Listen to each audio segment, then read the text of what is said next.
సమావేశాలు ప్రారంభమవుతున్నాయి.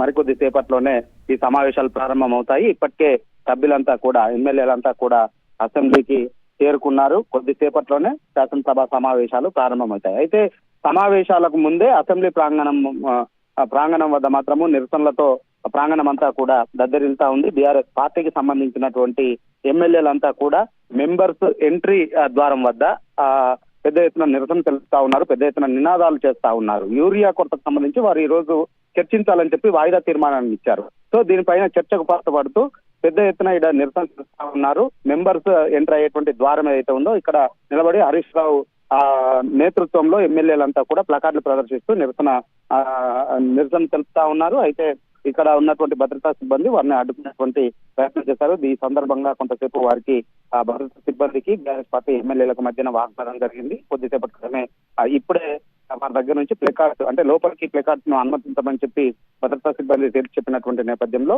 ప్లకార్డ్స్ ఇస్తూ లోపలికి వెళ్లేటువంటి ప్రయత్నాన్ని చేస్తా ఉన్నారు. ప్లకార్డ్స్ ఇచ్చినటువంటి సభ్యులందరినీ లోపలికి పంపిస్తా ఉన్నారు. సో లోపలి సభలకు వెళ్ళిన తర్వాత కూడా ఈ దానిపైన చర్చకు పట్టుబడుతూ ఆందోళన నిరసన తెలిపేందుకైతే బీఆర్ఎస్ పార్టీకి సంబంధించినటువంటి ఎమ్మెల్యేలు సంసిద్ధమై లోపలికి వెళ్తా ఉన్నారు.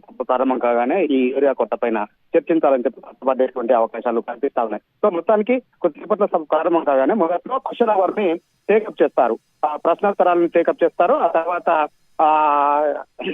మహాత్మా గాంధీ ఈ ఉపాధి హామీ పథకానికి మహాత్మా గాంధీ పేరును తొలగించడం పట్ల దీనిపైన చర్చించబోతా ఉన్నారు. లఘు చర్చ జరుగుతుంది. సో దాన్ని కేంద్ర ప్రభుత్వ వైఖరిని నిరసిస్తూ, పేరు తొలగించడానికి కేంద్ర ప్రభుత్వ వైఖరిని నిరసిస్తూ శాసనసభలో తీర్మానాన్ని చేయనున్నది తెలంగాణ అసెంబ్లీ. సో దాంతో పాటుగా 4 ఆర్డినెన్స్ బిల్లుల్ని కూడా శాసనసభకు ఈ రోజు తీసుకురాబోతా ఉన్నారు.